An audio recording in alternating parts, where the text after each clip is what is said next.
Olá, tudo bem?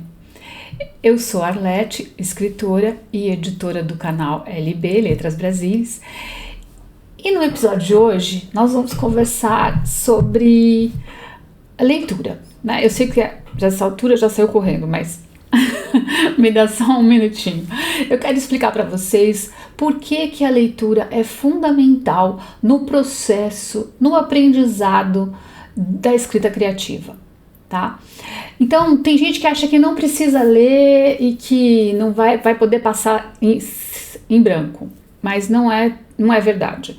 Por quê? Porque a gente precisa de repertório, né? Então, quando você usa a leitura como ferramenta, vai te dar subsídios para aquilo que você quer criar, para aquilo que você quer forjar, né? Então, você tem que compreender como o hábito da leitura alimenta a criatividade na escrita e explorar formas práticas de ler de forma ativa, crítica e inspiradora. O que significa? Que assim, quanto mais você lê, coisas que você goste, coisas que te chamem a atenção, coisas que te tragam para o mundo, o seu cérebro vai sendo treinado, você vai compondo. Como que escreve tal coisa? Quando você desenvolve o hábito da leitura, isso fica um processo natural na sua mente. Você vai ali, fala, poxa vida, é assim que fala, né? Travessão, diálogo, como é que... É assim que os caras fazem. Você vai introjetando isso meio que por osmose, sem perceber. E como que a gente faz isso? Lendo. Né? Como é que você quer que os outros compreendam a sua escrita se você não sabe se expressar através dessa escrita? Né? Quem vai te dar subsídio para que isso aconteça é a leitura. Vai treinando o seu cérebro, vai te orientando, vai te dando forma para os seus pensamentos. Né? E a leitura também é o seu combustível criativo. Né? Tem uma frase do Monteiro Lobato que eu gosto muito, que ele fala assim: quem não lê, mal fala, mal ouve, mal vê. Porque a leitura faz você prestar atenção no que está acontecendo. Você toma foco. Porque se você não prestar atenção, você não entende nada, né? Ou você não agrega nada. Quando você está vendo um filme, você consegue fazer várias outras coisas juntos. Você ouve música, você fala com alguém, você conversa, você mexe no celular.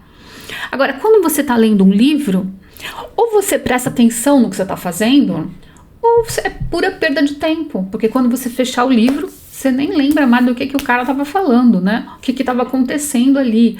Você não processa aquilo. Você precisa prestar atenção, certo? Então, a leitura, além de expandir o seu vocabulário, que é uma coisa muito importante para o escritor, né? Ter vocabulário, estimula a imaginação e oferece modelos de estrutura narrativa. Então, o que é isso, modelo de estrutura narrativa? Bom, eu vou escrever o quê? Eu vou escrever um romance? Eu vou escrever um conto? Eu vou escrever um poema? Né? É um poema livre ou vai ser metrificado? Quer dizer, a gente tem que tomar contato com esses estímulos diferentes, esse tipo de texto diferente, para você poder saber qual é o que você quer fazer, né? Quando você lê um texto jornalístico, ele é completamente diferente do texto de um romance, né? Ou de um conto. Então, cada tipo de narrativa vai ter a sua própria estrutura narrativa. E como é que a gente aprende a identificar isso? É lendo. Certo? Porque você vai treinando o seu cérebro e aquilo vai ficando ali. É como se você fosse um corredor de maratona, né? Um maratonista. Como é que você vai desenvolver o fôlego, os músculos das pernas e, né, aquilo tudo que é preciso para correr uma maratona? Correndo, não é isso? Então aqui é a mesma coisa. Quando a gente está lendo, a gente está fazendo tudo isso junto ao mesmo tempo agora. E uma coisa mais interessante ainda, fora o treino para o nosso cérebro, a gente está arrebanhando ideias, né? O nosso cérebro vai registrando essas coisas, sensações, vai aprendendo a construir climas, né? E não é clima do tempo, não, é o clima emocional. Se a sua história é uma história de terror, você tem que criar tensão. Se é uma história romântica, você tem que ser capaz de criar esse clima de romance. E como que a gente aprende a fazer isso, meu Deus do céu? Lendo. A leitura te ajuda muito, porque te economiza tempo. Os caras já fizeram isso, né? Tem quilômetros, né, de livros no mundo, né? Se você pudesse emparelhar todas as bibliotecas mundiais, certo? Ia ter quilômetros e quilômetros disso tudo que já foi feito, já está ali à nossa disposição para a gente usar. Também adiciona um repertório relevante, que é aquilo que a gente estava falando antes, né? Vão me dando ideias, vai criando o meu imaginário, certo? Vou ficando mais gordinha de palavras e não de chocolate e brigadeiro, tá? E fora que a leitura é uma ferramenta indispensável para fazer a pesquisa, certo? E sem pesquisa não tem escrita verossímil, vamos dizer. A menos que você esteja criando um mundo completamente novo, numa bolha, num mundo alienígena, você não vai encontrar verossimilhança se você não fizer a pesquisa. Lembra que a gente estava falando de, eu vou criar o meu médico, o meu monstro, o meu marceneiro. O monstro é o mais fácil de todos, a gente comentou, né?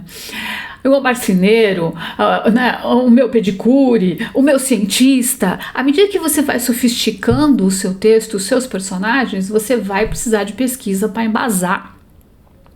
E não ficar falando bobagem, né, gente? Porque hoje em dia é muito fácil checar uma informação e se você está falando besteira, você vai passar vexame, né? É feio, né? Certo? Então eu fiz uma tabela aqui, ó, benefícios da leitura para escrita criativa, para a gente conseguir entender, né, o benefício versus o impacto que isso vai ter na escrita criativa. Então, se você tem a ampliação do seu vocabulário, óbvio, mais palavras à minha disposição para eu tirar da cartola na hora que eu preciso dar um texto ali, certo? Descrever alguma coisa. E não é só descrever do ponto de vista material, não, a cadeira bege, não, a pilha de livros e tal, o cabelo da fulana, não. É você descrever o ambiente mental do seu personagem, como ele estava se sentindo naquela hora, quais eram os pensamentos que passaram na cabeça dele, qual era o sentimento que ele tinha com relação àquilo tudo. Isso é o mais difícil na sua escrita, né? Ficar dando um nome de cor, de coisa, blá, blá. Até eu nem gosto muito dessa descrição ipsis literis ali, né? Tudo. Por quê? Porque você também poda a imaginação do seu leitor quando você fica descrevendo muito. Se vocês forem ver nos meus livros, eu passo reto, eu não gosto eu dou o mínimo, entendeu? O básico. Eu gosto mais de descrever quando você cria a descrição que embasa um fato. Então você diz que fulano tinha olhos penetrantes, azuis penetrantes. O importante não é a cor, é o penetrante, percebe? Ou que o fulano era muito falador, era muito, né? Porque lá na frente você vai descobrir que além de falador ele também é mentiroso, né? Que ele gosta de dar uma dourada assim nas coisas e por aí vai, certo? O estímulo à empatia. O que quer dizer isso? Você lendo, você vai arrumando bagagem para criar personagens ricos e realistas. Né? Senão você corre o risco de criar aquele tipo de personagem estereotipado, todo bonzinho ou todo mauzão, né? E as pessoas no mundo real não são assim. Mesmo a pessoa mais pérfida, mais horrorosa do mundo vai ter alguma coisa de bom. Ele tem um pet, ele tem um cachorrinho de quem ele cuida com primor. Ele é serial killer, tudo bem, mas aquele cachorrinho... Vocês percebem como é que funciona? Então, como que a gente vai criando, né, essa empatia com os nossos personagens? Lendo, você vai descobrindo isso, como é que se constrói isso? Isso já está lá, já tem um monte de exemplo. A leitura, quando você tem um monte de livro na sua frente, né? O que você está fazendo quando você lê esse calhamaço de página aqui? Você está engolindo esses personagens, você está registrando isso, o seu cérebro vai armazenando. E se não armazena, você anota. Aquilo que te impacta, você guarda, porque tudo isso vai ser depois combustível para hora de escrever. Compreensão de estilos. O que quer dizer isso? Inspiração para encontrar a voz própria.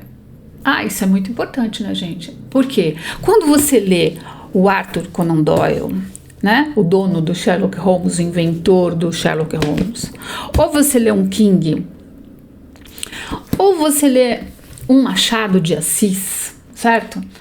Todos eles têm uma voz própria. Quando você acompanha muito, você lê muito de um determinado autor, às vezes você é capaz de pegar um pedaço do texto e você é capaz de imaginar a quem pertence aquele texto, certo? Por quê? Porque você identifica o autor, né? Quando você está identificando o autor, você também está procurando ali o seu caminho. Qual que é a minha voz quando eu escrevo? Sua voz é a voz dos seus personagens. Não é. Personagem bem feito, bem construído, cada um tem a sua vozinha. Dentro de um conjunto que é o teu romance, ou que é o teu conto, ou que é o teu texto. Agora, a voz do autor, ela tá por trás dessa construção, né? Na minha família é muito engraçado que o pessoal pega um texto lá e fala, isso daí é a fulana que escreveu, com certeza. Porque você tem jeito próprio de encadear o pensamento, palavras próprias que só você usa, certo? Por exemplo, tem autores que gostam, o King, o Stephen King, eu vou fazer um encontro só para te contar sobre ele, porque eu acho que ele é um tremendo de um contador de histórias, e nós vamos falar sobre ele muito ainda.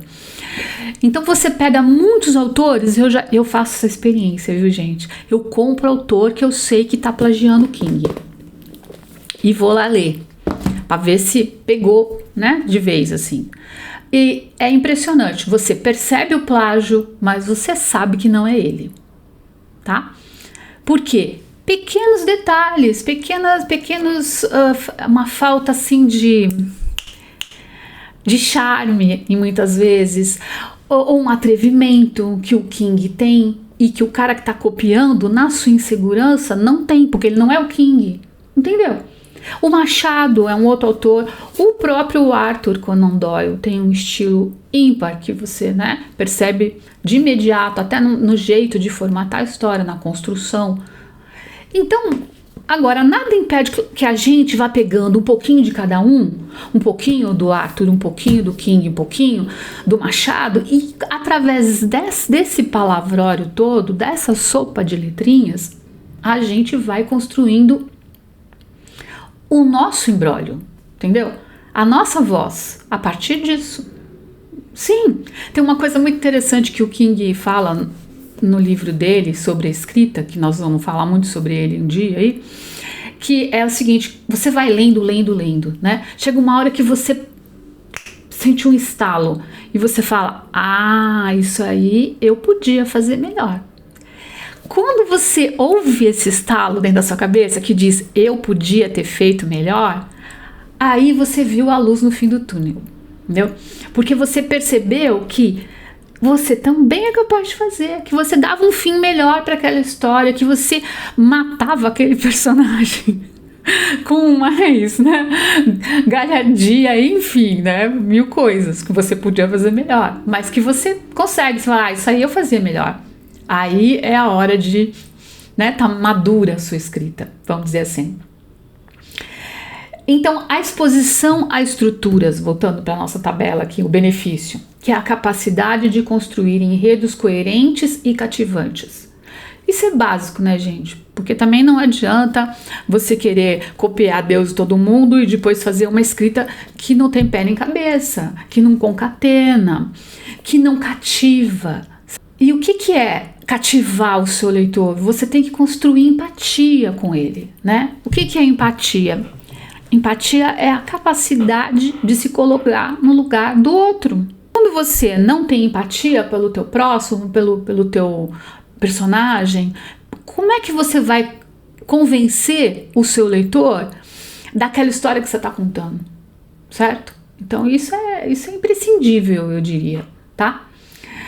E também tem uma visão crítica do mundo. A leitura ajuda a gente a desenvolver a nossa visão crítica. Porque depois de ficar ter empatia por tanta gente diferente, com tantos pontos de vista diferentes, não é possível que você não alargue os horizontes da sua mente, entendeu?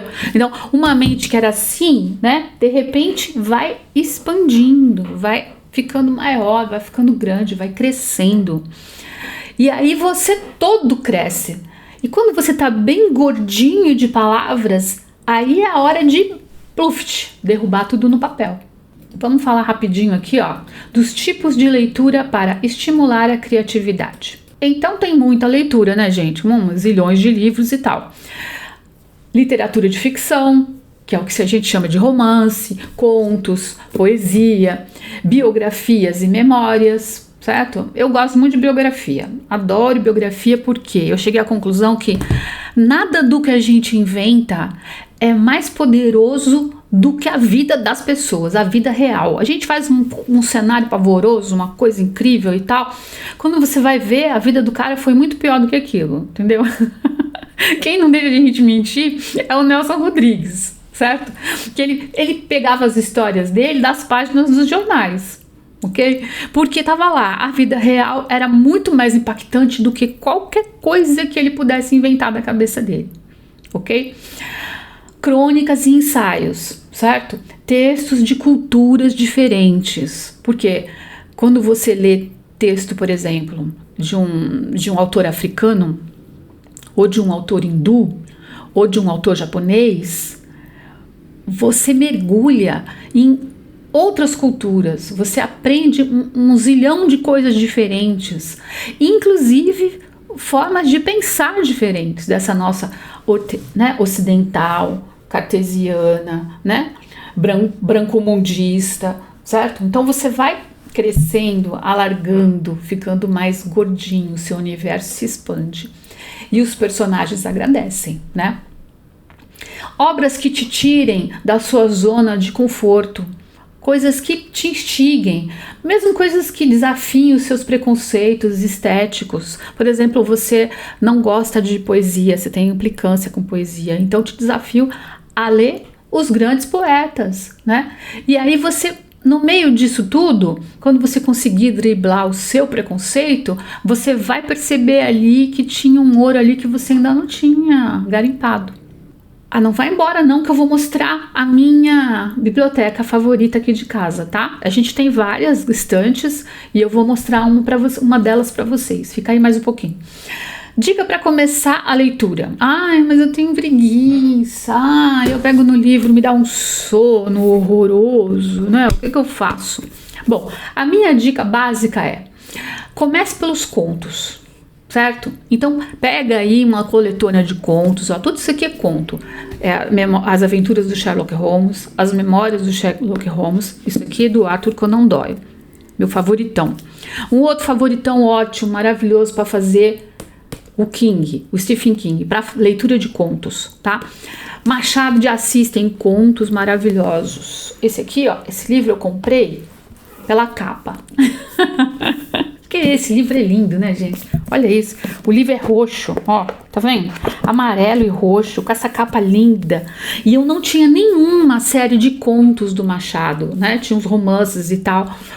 E ele é muito bom no conto, porque ele escreveu muito tempo em jornal naquela época, né? 1800 e bolotinha. E aí você tem um distanciamento, como entrar num túnel do tempo, porque você tá... É uma época completamente distante, né, da nossa modernidade. E essa biblioteca que eu vou mostrar para vocês é onde eu boto os livros bonitos. Porque a gente aqui também compra livro pela capa. Normalmente a gente lê o livro primeiro, depois ele é reeditado numa capa linda, maravilhosa, a gente vai e compra. Para poder mostrar também, tá? Então a dica de leitura é essa: comece pelos contos. Segundo, escolha autores de que você goste, com quem você simpatiza, temas com quem você simpatiza. Se você gosta de romance, água com açúcar, você não vai pegar lá um King tenebroso. Tem King bom também, mas tem uns bem ferrados. Então pega um mais light, certo? Se você gosta de história de suspense, pega lá um Sherlock Holmes, certo? Ou se você... um ótimo também para quem gosta de terror é esse aqui, ó. O Edgar Allan Poe é maravilhoso, tá? Ele é um inventor do conto, viu, gente? O Edgar Allan Poe. Ele foi o primeiro autor a se dedicar a escrever conto. Não tenha preconceitos, ok? Nesse primeiro momento não vai ficar se podando, certo? Não vai comprar livro pela capa no primeiro momento. Não, pega a referência com amigos, pessoas com que você tenha afinidade, porque se você gosta muito do cara, mas o cara só se interessa por futebol, ele não vai conseguir te dar uma resenha legal do livro, certo? Ou se ele é muito intelectual, e aí ele só lê grandes nomes, ele só lê um Garcia Lorca, ele só lê um pessoal assim muito intelectualizado, ele não vai querer ler um King, sacou? E aí ele não vai te indicar um King. Então, procura, bate uma caixa com o pessoal, vê o que você gosta. Porque se já é uma coisa difícil de fazer com a qual você não está acostumado, aí você pega um autor difícil, você larga lá ou dorme em cima, certo? E ninguém tá aqui para dormir em cima do livro, pelo amor de Deus, né? Ok? Então vamos lá ver a minha estante. Espero vocês no próximo episódio, tá? Curtam aí, por favor, ok? E a gente se vê no nosso próximo encontro. Tchau!